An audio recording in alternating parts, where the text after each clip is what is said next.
नमस्कार, आप देख रहे हैं एसबीटी न्यूज और पेश है इस वक्त राजस्थान की खास खबरें। राजस्थान में कोरोना की दूसरी लहर के कहर को देखते हुए गहलोत सरकार लगातार कड़े फैसले ले रही है। कोरोना के बढ़ते मामलों को लेकर राज्य सरकार ने गुरुवार को एक बार फिर बड़ा निर्णय लिया है। इसके तहत पूरे प्रदेश में शुक्रवार शाम 6 बजे से सोमवार सुबह 5 बजे तक कर्फ्यू रहेगा। मुख्यमंत्री अशोक गहलोत ने गुरुवार देर रात अधिकारियों की आपात बैठक बुलाई। उसमें यह बड़ा निर्णय लिया गया। बैठक के बाद प्रदेश में वीकेंड कर्फ्यू का ऐलान किया गया। इस कर्फ्यू में फल, सब्जी, दूध, एलपीजी सिलेंडर और बैंकिंग सेवाओं को छूट रहेगी। कोरोना संक्रमण के चलते राज्य के विश्वविद्यालयों में भी सत्र 2020-21 की सालाना परीक्षाओं को लेकर सवाल उठ रहे हैं। उच्च शिक्षा विभाग राज्य के सभी विश्वविद्यालयों के कुलपतियों से चर्चा करेगा और इसको लेकर कुछ कुलपति ने उच्च शिक्षा विभाग के संयुक्त सचिव मोहम्मद नईम से बातचीत भी की है। राज्य में 27 सरकारी विश्वविद्यालय हैं और इनसे राज्य के 328 सरकारी और 1852 निजी कॉलेज संबंधित हैं। इनमें सत्र 2020-21 की स्नातक और स्नातकोत्तर की विषय की परीक्षाएं कराई जानी हैं। राज्य के कॉलेज में शुक्रवार से स्नातक और स्नातकोत्तर की कक्षाएं नहीं लगेगी। शिक्षक विद्यार्थियों को ऑनलाइन पढ़ाएंगे। कॉलेज शिक्षा निर्देशालय ने राज्य सरकार की कोरोना गाइडलाइंस के अनुरूप यह फैसला किया है। राज्य में कोरोना संक्रमण बढ़ने से उच्च शिक्षा विभाग ने पिछले दिनों प्रथम, द्वितीय वर्ष और स्नातकोत्तर पूर्वाध की कक्षाएं बंद करने के निर्देश दिए थे और इसकी अनुपालना जारी थी। और अब सरकार के कोरोना गाइडलाइंस के अनुरूप सभी कॉलेज में 30 अप्रैल तक स्नातकोत्तर, स्नातक की नियमित कक्षाएं स्थगित करने का फैसला किया है। सीबीएसई की 10वीं की परीक्षा रद्द होने के बाद विद्यार्थियों और परिजनों की चिंता बढ़ गई है। सबसे बड़ी चिंता 11वीं कक्षा में विषय चयन आवंटन से जुड़ी है। बगैर वार्षिक परीक्षा अंकों और परिणाम के विद्यार्थियों को कैसे विषय मिलेंगे, यह सबसे बड़ा प्रश्न है। स्कूलों के सीबीएसई के प्रमोशन फार्मूले को आधार मानने तथा विषय थोपने, अंकों और ग्रेड का निर्धारण, वार्षिक परीक्षा देकर परफॉर्मेंस सुधार का विकल्प सहित कई सवाल हैं, जिनका लाखों विद्यार्थी और उनके परिजन समाधान चाहते हैं। पाली के बांगड़ चिकित्सालय के कोविड सैंपल आउटडोर के बाहर गुरुवार को एक महिला की मौत हो गई। महिला को उसके परिजन सिरोही से लाए थे। यह घटना सोशल मीडिया पर भी वायरल हुई। अस्पताल में एक महिला को 2 महिलाएं व 2 पुरुष एम्बुलेंस से लेकर पहुंचे। वे कोविड 100 नंबर कक्ष के बाहर ऑक्सीजन के लिए चिल्लाने लगे। प्रत्यक्षदर्शियों के मुताबिक करीब आधे घंटे बाद अस्पताल की कार्मिक ऑक्सीजन सिलेंडर लेकर मौके पर पहुंचे और एम्बुलेंस में ही महिला को ऑक्सीजन दी। सीकर शहर में एक पत्नी द्वारा पति को जूस में जहरीला पदार्थ मिलाकर पिलाने का मामला सामने आया है। पति ने यह जूस खुद पीने के साथ अपने बेटे को भी पिला दिया। आरोप है कि इसके बाद पत्नी ने तबियत बिगड़ने पर पति को अस्पताल नहीं ले जाने की जिद भी की। मामले में पति के पर्चा बयान के आधार पर पुलिस ने मुकदमा दर्ज कर मामले की जाँच शुरू कर दी है। पति का अब भी अस्पताल में उपचार चल रहा है। सावधान हो जाइए, क्योंकि अगर अब आप सावधानी नहीं बरतते हैं तो आपके व आपके परिवार को बहुत कुछ खोना पड़ सकता है। लगातार कोरोना की दूसरी लहर में बढ़ते मरीजों के आंकड़े चौंकाने लगे हैं। एक ही दिन में मिले 70 मरीज इस बात के गवाह हैं कि कोरोना कितनी तेजी से फैल रहा है। अगर आप सोशल डिस्टेंसिंग नहीं रखी, मास्क नहीं लगाया और कोरोना से बचने के लिए जारी किए गए दिशा निर्देशों का पालन नहीं किया तो एक बार फिर बड़ा नुकसान हो सकता है।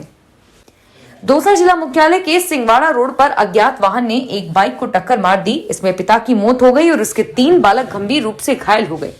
कोतवाली थाना पुलिस ने बताया कि सिंगवाड़ा निवासी रामकरण बैरवा अपने 3 बच्चों को बाइक पर बिठाकर दौसा शहर की ओर आ रहा था। पटाखा फैक्ट्री के समीप अज्ञात वाहन ने उसकी बाइक को टक्कर मार दी।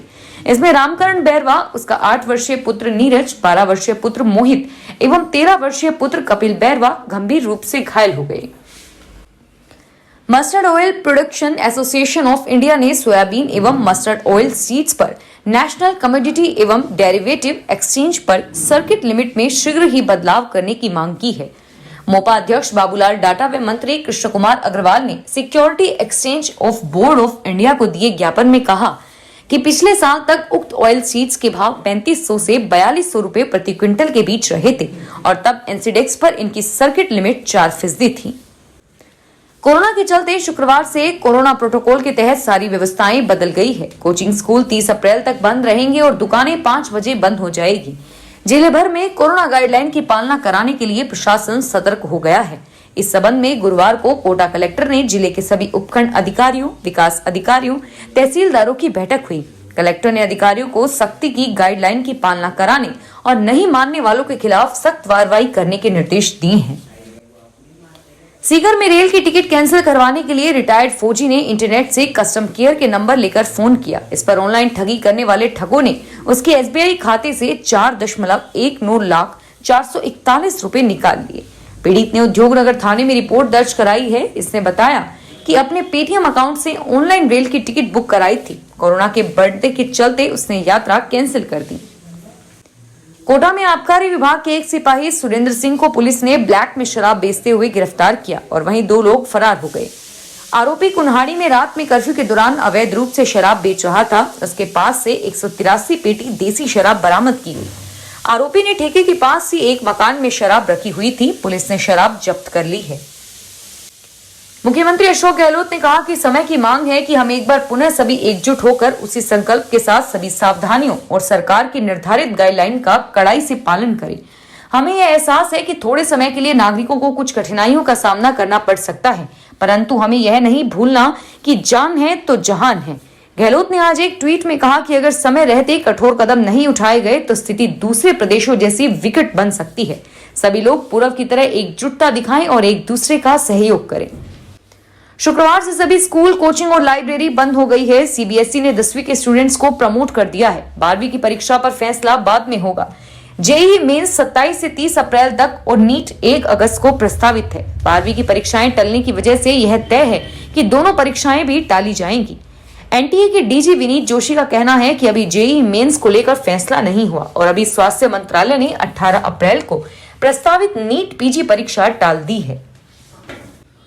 नागौर में राष्ट्रीय परंपरा के साथ गुरुवार को शाही गणगौर की सवारी निकाली गई। इस दौरान जहां परंपराओं की पालना करते हुए मास्क व सोशल डिस्टेंसिंग की पालना की गई। नगर परिषद नागौर की ओर से आयोजित शाही गणगौर सवारी के प्रारंभ में गढ़ परिसर में सभापति मीतू बोथरा व पार्षदों की ओर से गणगौर पूजन कर शहरवासियों की सुख समृद्धि की कामना की गई।